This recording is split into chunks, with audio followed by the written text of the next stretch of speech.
Hello everybody and welcome to another Masters of the Universe Classics review. Today I'm taking a look at Blade. He was the April 2014 subscription figure and it's now May and I finally got mine through the post. Okay, if I do continue the Masters of the Universe Classics line next year, I'm probably going to have to do the DHL shipping option because it's taken a long time via standard mail. As you can see, you get your box standard mailer box with the code BHG30 in the corner. Turn it around, just the basic conditions. It's just a box. Let's get it open. Here he is out of the mailer. Blade was one of my all-time favourite He-Man toys as a kid. I absolutely loved the Blade figure. When this was produced by Mattel for the Classics line, they didn't have the movie rights, hence the reason this looks absolutely nothing like Anthony DeLogis, and it just looks like the figure. Basically, they had to base it on the toy. They only had the rights to make the action figure look like the 80s action figure, but now they have the movie rights, which is absolutely awesome. That means we're going to get some fantastic figures. I can't wait for those. Taking a look at the box, we've got the standard Classics packaging here. You've got your Blade, Evil Master of Swords. Just on the side there, you've got the code which matches up with your mailer. You've got a brand new bio for him, a real name Ritter. Okay, it's like take a while just to read that bio. And on the top there, we've got Dragon Skeletor, He-Man, Merman, Scareglow, Blade himself, and Stingcore. Awesome. I can't wait to get this guy out. Here he is in the flesh. I tell you what, I am really pleasantly surprised. What a gorgeous looking figure. He's just a hulking mass of armoury. Really love the look of this guy. Now, Blade comes with 3 weapons. He has a sword, which is very reminiscent of the original sword we got with him in the 80s. Quite bland, and with a big China stamp on it there, but what are you going to do? He then gets a second sword. Now the second sword has a pretty terrible paint application. This smeared all over here. I mean, they had one task of putting a dollop of red on here. I'm a little let down by the swords so far. They're kind of cheap. Yeah, not liking those at the moment, but hey. And we also get a laser whip. Now the laser whip is nice. You've got some nice scrolling detail again, and this really nice kind of translucent plastic, which is nice, which also indicates to me that we may be getting movie He-Man, which would be awesome. Yeah, mini Doleful Ogron. As I said earlier on, the sculpt is based on the 80s toy and not the actual movie character, but wow, look at the detailing they've done with this guy. It's got this really nice scar going down over the eye. He looks pretty evil, doesn't he? In the original film, they had him as kind of like they had him as a human officially on Wikipedia, but he's one beefed up bounty hunter. Love it. Almost looks like a Horde logo on the front there, doesn't it? Love this chainmail. It actually, although it's plain rubber on the back there, the actual feel of the armour itself, it really does feel like kind of a chainmail. Floppy safety wings, so as not to poke anybody's eye out. But again, really nicely sculpted. Probably ripped those straight off the Flash. Again, really nice shoulder blades. Again, super soft, because somebody's likely to try and stab themselves with this. Going down to the gauntlets.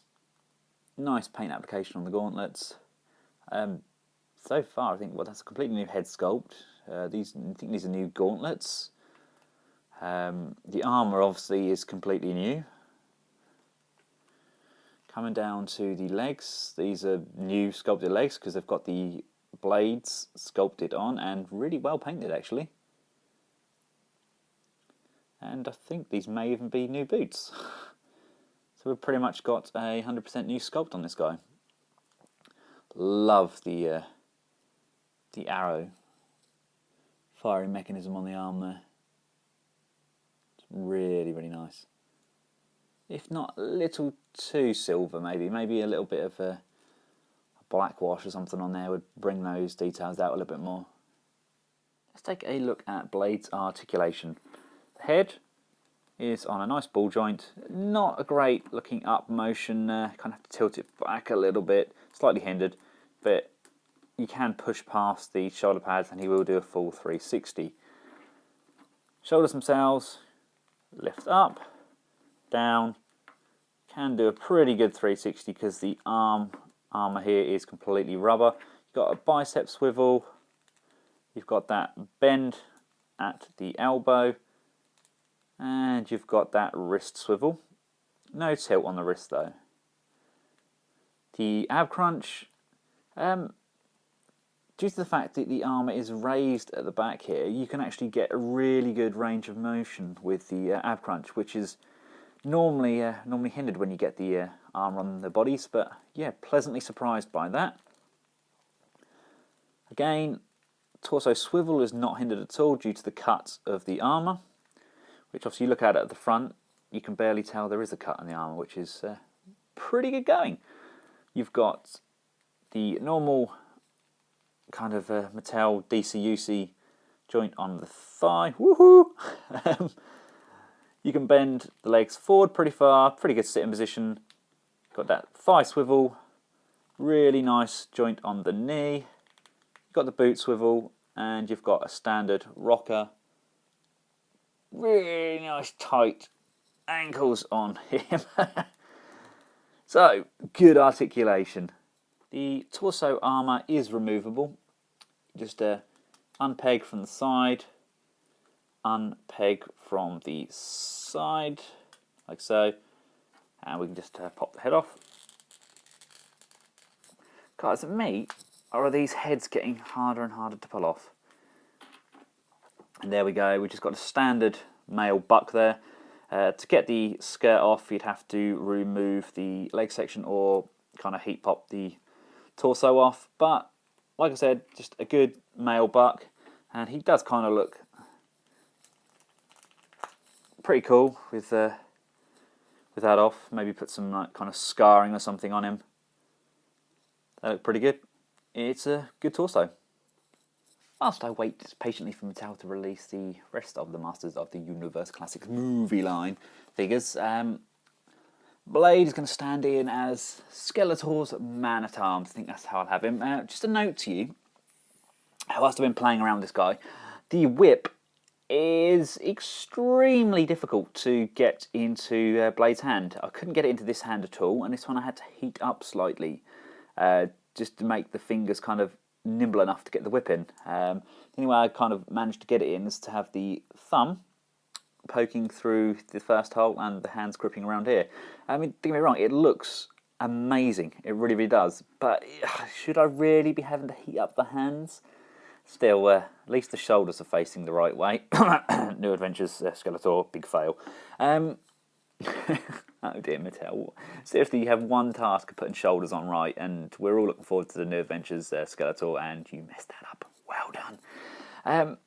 All in all, I'm extremely impressed by Blade. It's this huge, huge trip down nostalgia lane for me. I loved the original Blade figure. This guy, he does look fantastic holding the other swords, but it's just... It would have been nice to have hands that the swords fit in both. You know, I can't seem to get this sword in this hand. This sword fits in with a little bit of energon and a lot of luck.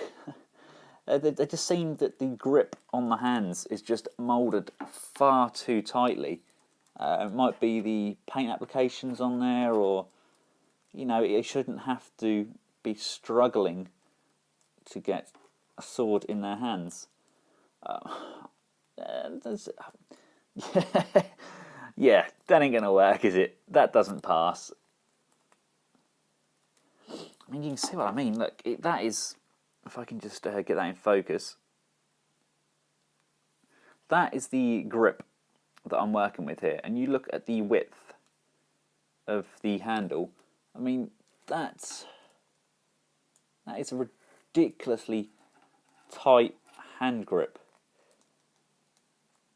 I might have to swap the hands out, I think. I mean, they're only a set of black gloves, aren't they? But, you know, I shouldn't have to be fighting to get his swords in his hands. There we go. Right, that's staying in his hand now. I would like somewhere to store the whip when he's dueling his swords. And as you can see, it's I don't know if that's meant to be completely as curved as that. I think it's slightly warped as well. But all in all, a fantastic figure. Okay, the hands, they do annoy me. Chances are they will loosen up over time. It isn't, of course, Mattel. Chances are all the joints will loosen up over time. But a fantastic figure nonetheless. I'm so glad they did him. I really, really am. It's one of my favourite figures, and it's been long overdue. Let's just see how he looks with some of the other Classics figures. He looks perfect. He really does fit in perfectly with this line. I'm glad he's not so movie accurate that he looks kind of out of place. I'm kind of glad they didn't have the rights, to be honest, because they've based it on the toy and he looks phenomenal. I would have liked maybe the whip to be a bit more like Beastman's, and either the length of this be kind of like the red, because then you've got a lot more kind of manoeuvrability and kind of a lot more length to it. Maybe we'll get a future release of that in a weapons pack. Fingers crossed. All in all, a very good figure, but not perfect. There's those small gripes regarding the hands and the paint applications on the swords, but it's Blade, and I'm over the moon. For myself and Blade, thanks for watching, guys. Goodbye.